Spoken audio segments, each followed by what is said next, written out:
मुझे देखा है नफरत ही बरसा रही है, हालांकि तुम्हारी प्लेट अभी तक फूलों से भरी हुई है। इसलिए कि उन्होंने जो शर्त रखी थी वो मैं पूरी नहीं कर सका। कैसी शर्त? वो शर्त ये थी कि पीर साले को भी लक्की महल में आने की इजाजत दी जाए। पता नहीं क्यों मुझे भी बहुत बुरा लगा है वो पीर साले से इतना। वो तो इसके सामने कुछ भी नहीं है।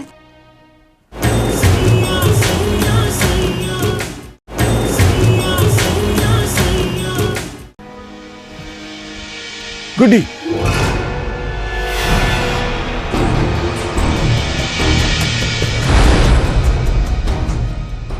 तुम यहां क्या कर रही हो?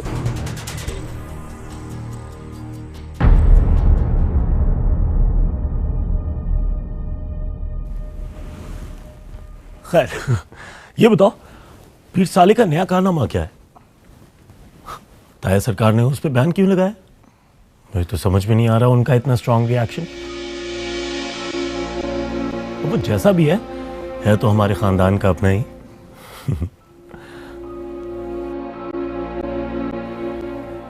इसे क्या खास मुझे घूरने के लिए बुलाया कहीं से?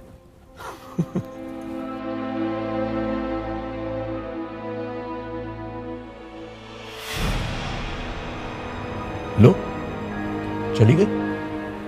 जब से मैंने इसे देखा है मुझे यूं घूरे जा रही है जैसे किसी भी वक्त मुझ पे हमला कर देगी। आप अपना हाथ तो हटाइए प्लीज। क्या हुआ? अभी तक नाराज हो अम्मा काली वाली बात पर? शाबाश, नाराज ना होना, ऐसे ही मजाक कर रहा था तुमसे। अब जो तुम्हारा है वो मेरा है, हम मिलकर मोहब्बतें बांट लेंगे। तो ये कहा है मामी से जेठ जी ने? जी बीबी मुर्शद, मैं तो कहती हूँ आप भी ना चली ही जाती। इतना हल्का समझ लिया है हमें कि जेठ जी फोन पर हमें दावत का ऑर्डर देंगे और साफ लफ्जों में कह देंगे कि दावत सिर्फ रबील के लिए और आपके लिए है। मैंने पीर साले को मदऊ नहीं किया और मैं अपने बेटे को छोड़कर चली जाऊंगी। पर बीबी मुर्शद, इसका नुकसान तो हुआ ना। उन्होंने तो बरादरी के बुजुर्ग के सामने साफ साफ कह दिया कि वो छोटे सरकार से कोई ताल्लुक नहीं रखना चाहते। ताल्लुक तोड़ने से क्या फर्क पड़ता है मुंदरी? लोहो कलम से रिश्ता तोड़कर बताएं तो मानो। खुदा की खुदाई में मेरा बेटा बख्ता वाला खानदान का चश्मो चराग है। बदनाम है, बदमाश है, पर बदजात नहीं। उसी खानदान का खून है वो, वारिस है उस खानदान का। और मैं अपने बेटे को लक्की महल का हिस्सा बनाना खूब जानती हूँ। बीबी जी, सुना है बड़े सरकार बहुत ही बरहम है, कमरा भी अलग कर लिया उन्होंने। और बीबी से तो वो बात भी नहीं करते हैं, कहते हैं इस बच्ची को मैं बाप बन के पालूंगा। इसी वजह से ना बीबी शहर बानो और बड़े सरकार के बीच में बिगाड़ पैदा हो गया। तुझे यकीन है कि ऐसा कुछ हो रहा है वहां? जी बीबी जी, पक्की खबर है।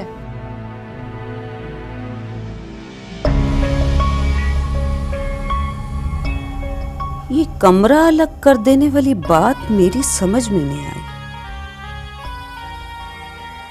हाँ, लेकिन शादी के 20 साल के बाद तो बीवी चाहे जितनी भी खूबसूरत हो दिल से उतर ही जाती है। शौहर बहाने ढूंढता है उससे जान छुड़ाने के। ढलती उम्र के साथ तो मोहब्बत को भी ज़वाल है मुंदरी। शहरबानों की खूबसूरती देखकर पीर बख्त सुभान की नीयत खराब हो गई। और उसने मेरे साथ बचपन की मंगनी तोड़कर मेरी बहन को ले लिया। मुंदरी उसने तो मंगेतर ऐसे बदल डाली जैसे दुकान से खरीदी जाने वाली कोई कमीज तंग पड़ जाए तो बंदा कहे मुझे पूरी नहीं, मुझे बदल कर दूसरी दे दो। बताओ भला मुंदरी, ख्वाब देखे मैंने और तबीरें मिली शहरबानों को। सारे का सारा हक मेरा था। ये तो कुदरत का दस्तूर है, काले को हमेशा गोरे की चाह होती है और कम इल्म को आलिम की तलब। मैं भी मीठी मीठी बातें कर सकती थी, उसकी मोहब्बत की खुशी में खुश इखलाक बन सकती थी। मुझे मौका तो देता पीर बख्त सुभान, उसने तो यूं ही खड़े खड़े मुझे मुस्तरद कर दिया। और अब वही कुछ मेरे बेटे के साथ भी कर रहा है। लेकिन मां अपने साथ होने वाली ज्यादतियां अपनी औलाद पर दोहराने नहीं देगी कभी भी। आज तो जाना बनता है मेरा। बीबी जी, इस वक्त जश्न चल रहा है वहां पे।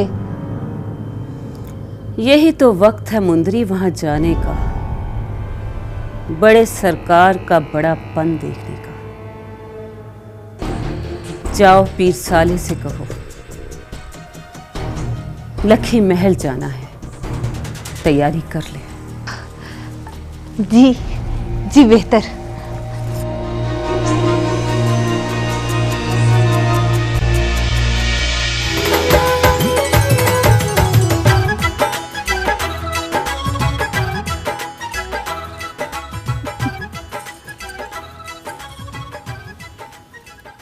अरे तुम मालका हो ना? जी। वही जो बाजी की तीमारदारी पे आई थी। जी। अरे कहाँ चले गए थे तुम लोग? हाफिज साहब कहाँ हैं? जी, उनकी वफात हो गई। बड़ा ही नेक इंसान था तुम्हारा अब्बा।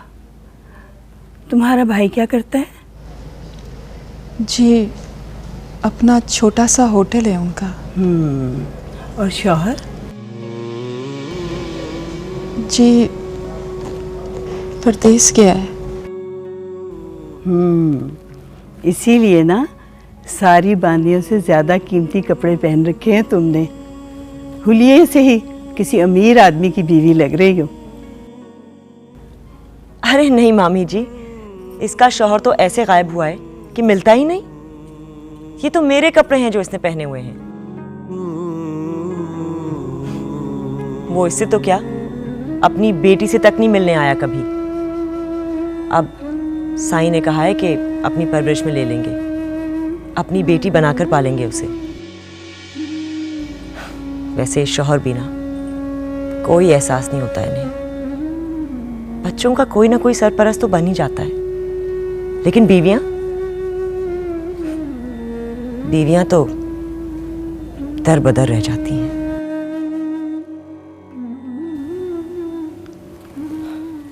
मलका, अल्लाह उसके दिल में तुम्हारे लिए रहम डाले।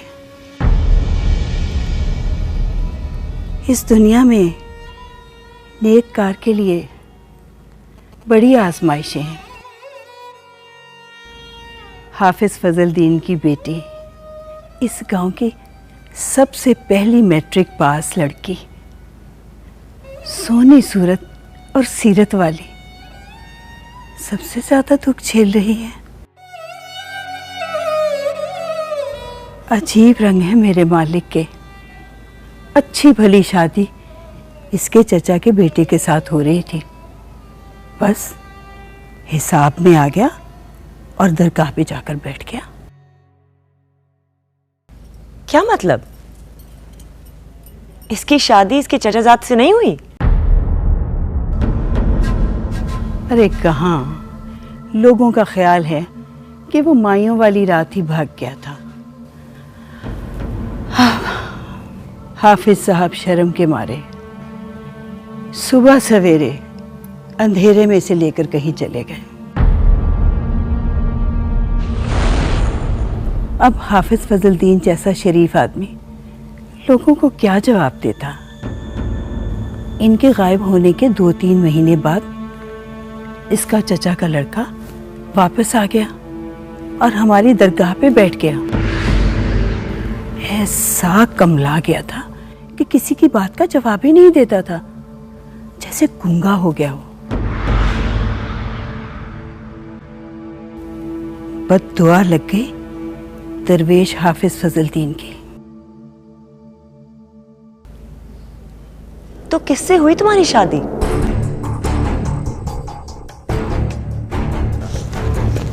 जी था कोई। तुम्हारा अजीज था कोई? जी दूर का। अच्छा, वैसे कभी अपने चचा साथ भाई को जाकर दरगाह पे तो मिलो। ये क्या करेगी जाके? उसे तो होश ही नहीं है, वो तो बिल्कुल मजसूब है। मलका, जी सरकार। एक कप चाय तो पिला दो। जी सरकार।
क्या हुआ?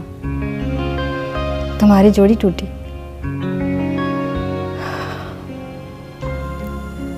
मेरा तो दिल टूटा। टूटा क्या, बल्कि कुचला गया उसके जूतों के नीचे। दूसरे इयररिंग के साथ साथ वहीं कहीं उसके पैरों तले गिरा था।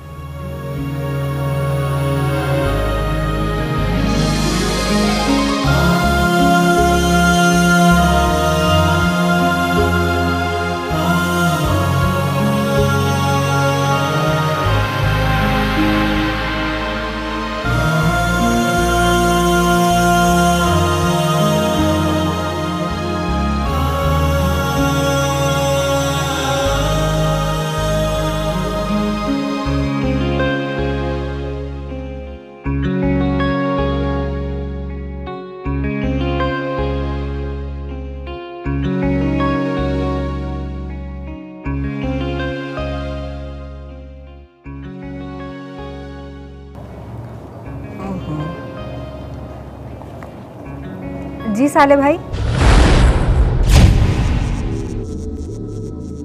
राबेल, कहाँ हो तुम? और कितनी देर है? आ रही हूँ साले भाई, बस आ रही हूँ। आखिर कहाँ से आ रही हो तुम? पहुंच ही नहीं पा रही। आधे घंटे से वेट कर रहा हूँ।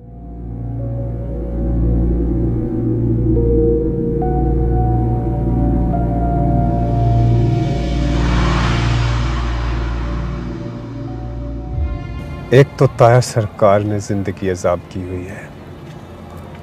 अच्छा खासा प्राइवेट बीए कर रही थी, पकड़ के यूनिवर्सिटी में डाल दिया। देखता हूं अपनी बेटी को हॉस्टल में रखते हैं या घर में।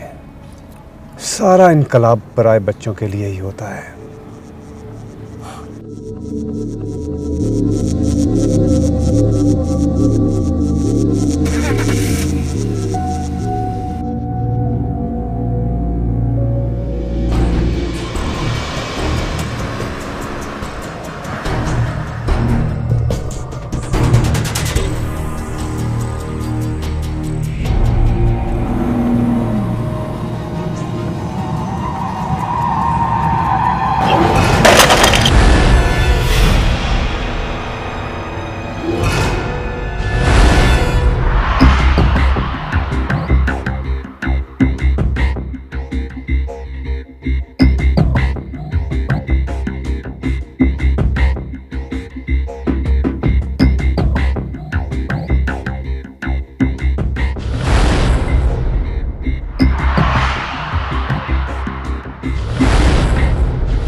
राबेल, अब क्या है? बैठो गाड़ी में।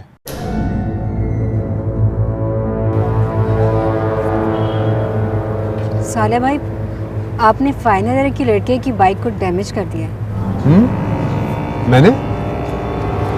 अच्छा, सिर्फ लाइट ही टूटी है ना? बैठो आकर।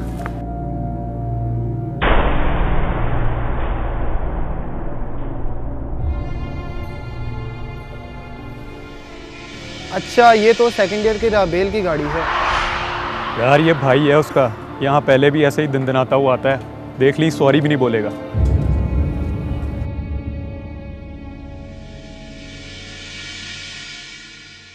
मैंने तो इसे पहली बार देखा है। अबे नहीं यार, ये बड़े लोगों की बेटी है, खुद तो सादा सी रहती है, मगर इसका ये भाई पूरे प्रोटोकॉल से आता है। बड़ा गुस्सा है इसमें। कौन है ये? रहने दे भाई, स्टूडेंट यूनियन का लीडर भी है। चले। स्टूडेंट यूनियन का लीडर नखरा तो ऐसे दिखा रहा है जैसे रूलिंग पार्टी का लीडर हो। लगता है इसने सिर्फ घूरना ही सीखा है।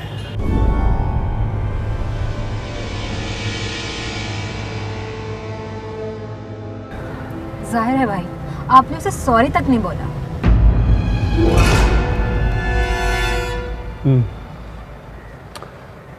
ठीक कहा तुमने। तुम बैठो और मैं उसे सॉरी बोल कर आता हूँ।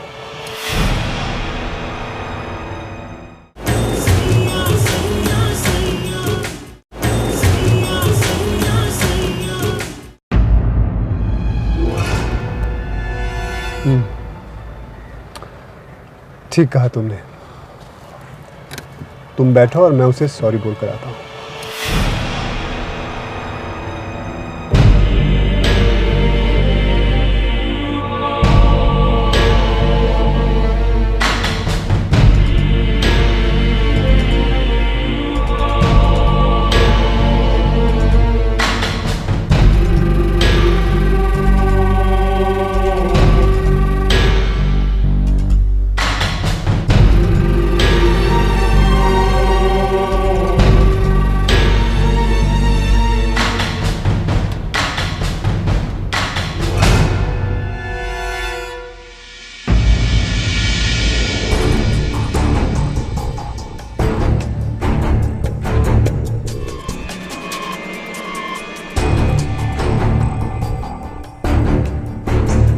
आ रहा है माफ़ी मांगने। देख कबीर, किसी भी लिहाज में पड़ने की ज़रूरत नहीं है, फ़ौरन से अपना नुकसान मांग लेना। बहुत पैसा होता है इन जागीरदारों के पास।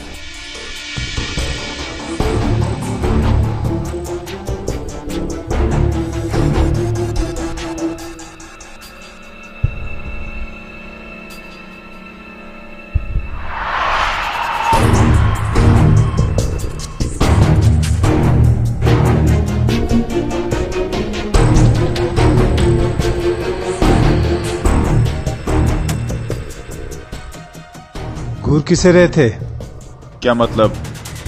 मतलब ये कि तुम्हें इस तरह घूरने की जरूरत क्या है? तुम अपने होश में तो हो। बेहोश तेरे जैसे लोग होते हैं, मेरे जैसे नहीं, समझा? क्या मतलब? मतलब समझाने का टाइम नहीं है मेरे पास। चल शाबाश, नुकसान पूरा कर। फर्ज करो कि मैं पूरा नहीं करता, तो क्या कर लोगे? फर्ज नहीं, तू पहले फैसला कर। तू नुकसान पूरा कर रहा है या? हो गया फैसला। मैं नुकसान पूरा नहीं करूंगा। तो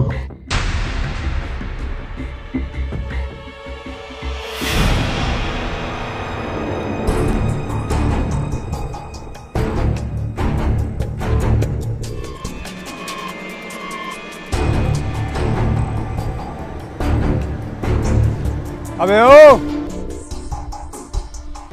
यूनियन लीडर, सारी फूफा खत्म हो गई क्या?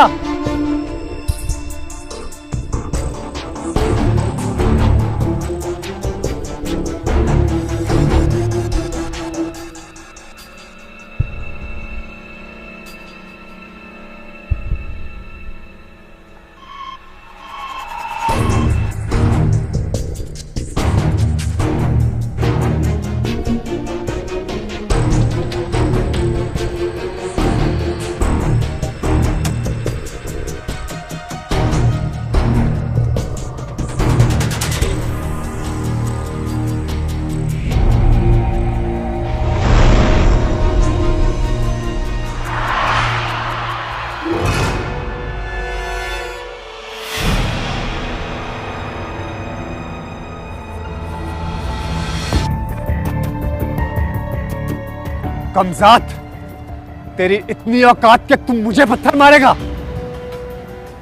भाई आप ये क्या कर रहे हैं? ये गांव नहीं है। लेकिन हमारी हुकूमत हर जगह है।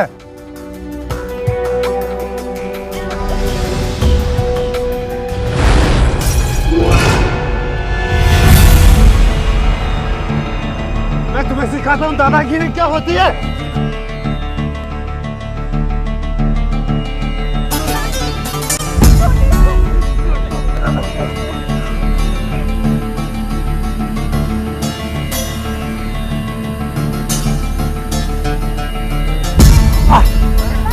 रवि, तुम अंदर जाओ, अंदर जाओ।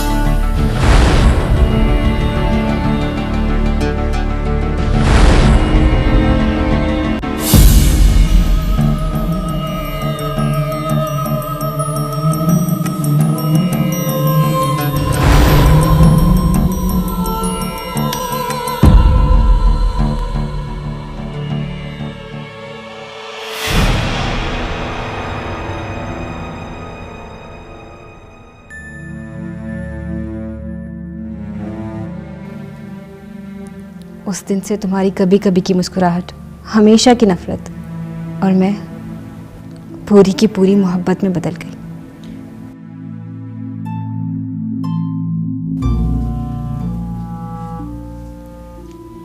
अरे ये क्या, तुम तैयार नहीं हुई अभी तक? आज लखी महल में जश्न है, मेरे दामाद का शानदार इस्तकबाल है वहां। आप भाई के बगैर जाएंगी वहां? आपने तो खुद ताया सरकार को मना कर दिया था। तो तुम कौन सा उसके बुलाने पर हमारे लिए रुक जाती हो? मैं तो समझी थी तुम तैयार होके जा चुकी होगी। वैसे राबील, अगर तुम आज हमें छोड़कर चली जाती तो मुझे बहुत खुशी होती। आखिरकार तुम्हारा घर है, एक दिन तुम्हें वहीं जाना है। ये बहुत पुरानी बात है, इतनी पुरानी कि बुसीदा होके खत्म हो चुकी है।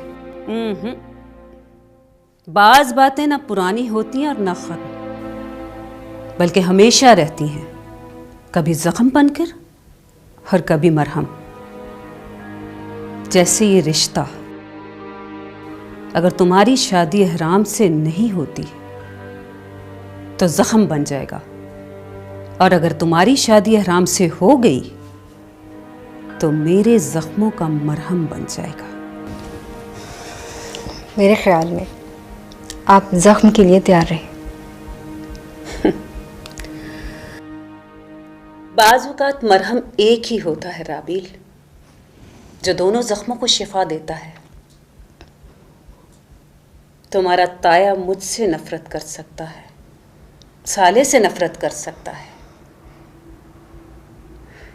लेकिन तुमसे ना नफरत कर सकता है और ना ज्यादती कर सकता है। शाबाश, तैयार हो जाओ, तुम्हारा मंगेतर परदेस से आया है। अम्मा, खुदा का खौफ करें, उसे तो पता भी नहीं है इस बात का। तो अब बता देंगे ना।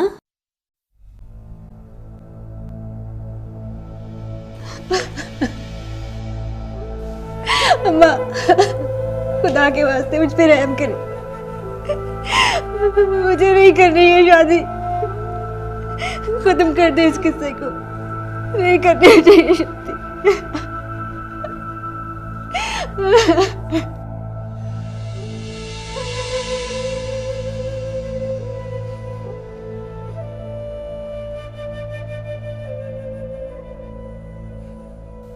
अम्मा, नहीं करनी मुझे ये शादी।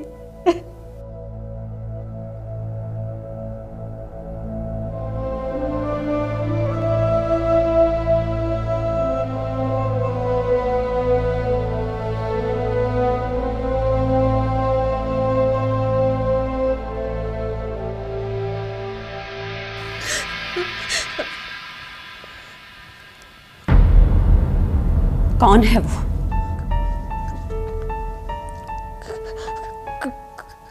कौन? जिसकी वजह से तुम्हें इतना पढ़ा लिखा, काबिल और खानदानी लड़का अच्छा नहीं लग रहा। कोई भी नहीं है। होना भी नहीं चाहिए। अगर ख्यालात की रूह भटक कर किसी और जानिब निकल जाए तो उसे अपने खानदानी मर्तबे और मकाम की रस्सियों में जकड़कर वापस खींच लेना। तुम उन लड़कियों में से नहीं राबी जो यूनिवर्सिटी में तालीम हासिल करते करते अपने लिए बर भी चुन लाती हैं। अम्मा कैसी बातें कर रही हैं? ऐसी कोई बात नहीं है। बस मेरा दिल नहीं मानता इस रिश्ते को, और वैसे भी मैंने एहराम को कभी इस नज़र से नहीं देखा। अम्मा मैंने अपने दिल को बहुत समझाया लेकिन दिल लेके मानता ही नहीं है। हमारे खानदान में दिलों की बातें सुनने का रिवाज नहीं है, दिमाग की मर्जी चलती है। यहाँ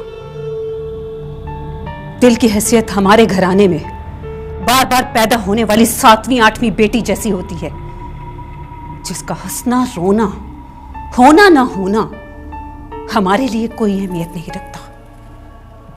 उसकी हर आवाज बेआवाज होती है। और दिमाग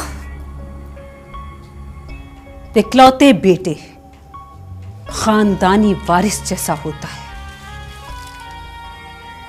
जो रिश्ते निभाना और संभालना जानता है, नफे नुकसान का फर्क समझता है, इसलिए उसी का हर फैसला माना जाता है। और दिमाग बादशाह के हुक्म के मुताबिक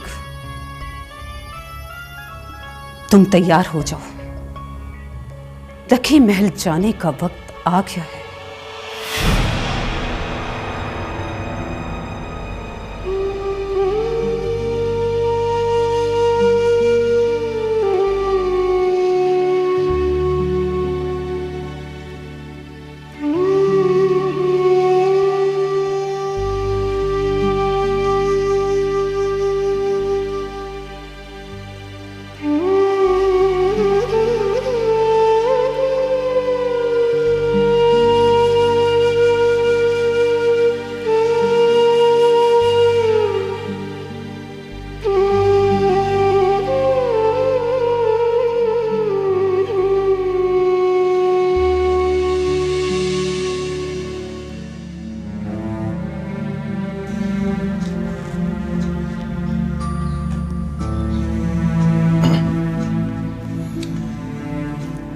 अब तबीयत कैसी है?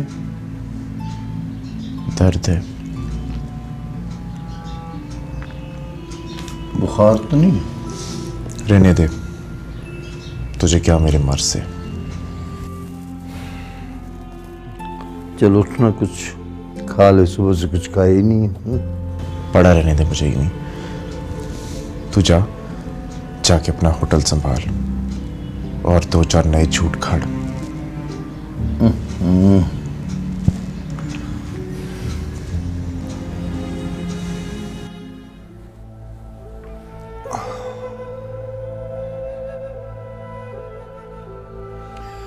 उन्हें अपनी जिंदगी गुजारने दो, वो लौटना नहीं चाहती। जब आना चाहेंगी आ जाएंगी। हमने उन पर अपने दरवाजे बंद तो नहीं ना कर दिए। मैं कुछ नहीं सुनने वाला अब्बा। अब तेरे मेरे दरमियान सिर्फ और सिर्फ एक ही बात होगी, पते की बात। या तो मुझे फुप्पी का पता दे, नहीं तो छोड़ दे मुझे मेरे हाल पे। अच्छा तो खाना तो खा लेना। सवाल ही पैदा नहीं होता। मैं वो 4 साल का कबीर नहीं रहा अब्बा, जिसे तू बिस्किट देके बहला लेता था। हाँ, अब तू बड़ा हो गया है ना। तेरे कंधे चौड़े हो गए हैं और मेरे कंधे झुक गए हैं। तब भी तू वही चीज मांगता था जो मैं नहीं दे सकता था, और आज भी तू वही चीज मांग रहा है जो मैं तुझे नहीं दे सकता। तब तू मां मांगा करता था, और आज फुफी मांग रहा है ना। रोज तू मुझसे कहा करता था मेरी माँ कहाँ है, मेरी माँ कहाँ है बाबा। और मैं तुझे बिस्कुट दिलाकर बहला दिया करता था, और तू बहल भी जाया करता था। पर मैंने जान नहीं छोड़ी तेरी जब तक तूने मेरी बात का जवाब नहीं दिया। हाँ, तुझे याद है ना कबीरे वो दिन जिस दिन तुझे बुखार था और उस दिन भी तू जिद कर रहा था कि मेरी माँ से मिला दो, माँ से मिला दो, तो मैंने तुझे कहा था हाँ हाँ हाँ कबीर, मैं तुझे तेरी माँ के पास ले चलता हूँ। मैंने तुझे वुजू कराया, तपते हुए जिस्म से तूने खुशी खुशी वुजू किया। तू समझ रहा था मैं मुंह हाथ धुला रहा हूँ तेरा। फिर तूने कहा आज तो मैंने अम्मा से मिलना है तो मैं नया जोड़ा पहनूंगा। तो तेरी फूफा ने तुझे तैयार किया, वो आंसुओं से तुझे कपड़े पहना रही थी। तूने उसे तसल्ली दी, तूने कहा फूफो रो मत, मैं अम्मा से मिलकर वापस आ जाऊंगा, जल्द वापस आ जाऊंगा। फिर तू सारा रास्ता मेरे कंधे पर बैठा खुशी खुशी हर आते जाते को कह रहा था मैं अम्मा से मिलने जा रहा हूँ, मैं अम्मा से मिलने जा रहा हूँ। और हर इंसान मुझे अफसोस से देख रहा था।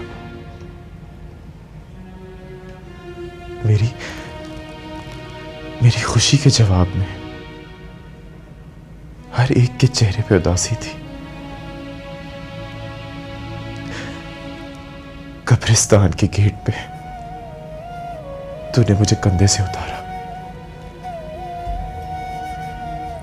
मैं तब भी बहुत खुश था।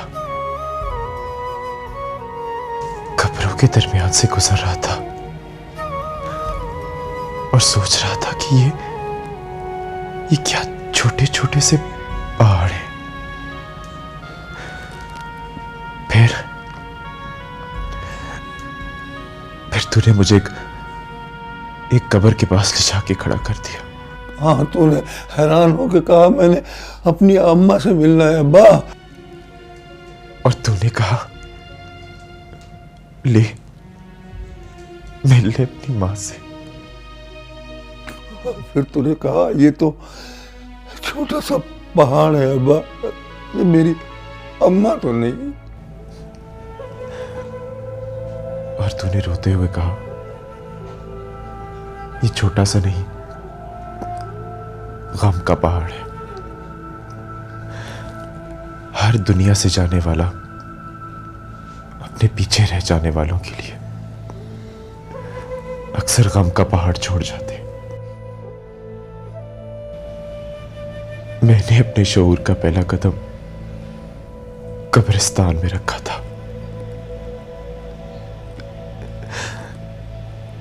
जिस तरह तब मुझे सब्र आ गया था ना अब्बा, और मैंने एक बार भी अम्मा का नाम नहीं लिया, उसी तरह मुझे इस बार भी सब्र आ जाएगा। मुझे बता अब्बा, फुप्पी कहां गई, क्यों गई,